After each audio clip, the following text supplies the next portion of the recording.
I'm Pooja. I work with the Sexual Rights Initiative, currently on special procedures and knowledge translation.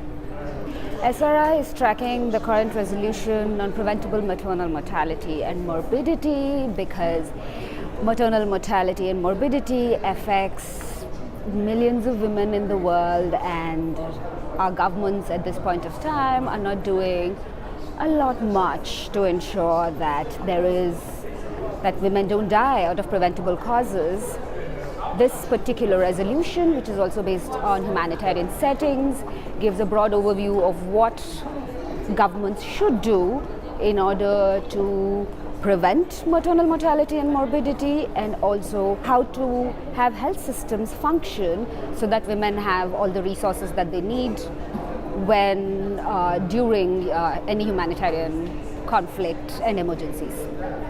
This resolution is contentious because amongst the many other things it addresses, one of the things it addresses is sexual and reproductive health and rights of women and girls. And one has to bear in mind that unsafe abortion is one of the leading causes of maternal mortality and morbidity across the world.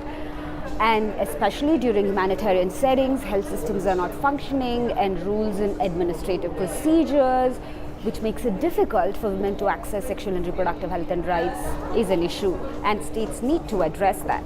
However, anything to do with women's sexuality is highly politicized, not in the way feminist movements politicize it, but in the way our governments and states seem to think it's going to create havoc in the world, and so they are trying to push back on that.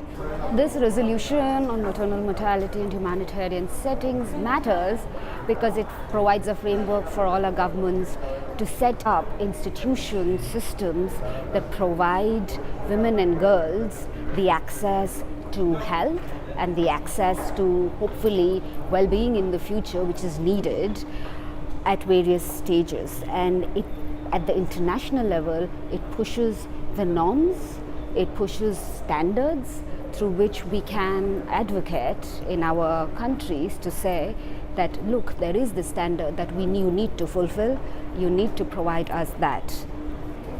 The voting is going to start in a couple of hours.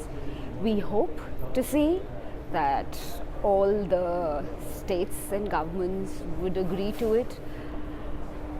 But we will see some amendments around issues of comprehensive sexuality education and around issues of sexual and reproductive health and rights. And we hope to see that there's substantive arguments on that, and eventually everybody will come to an agreement that these are our human rights and states should really not be arguing on that.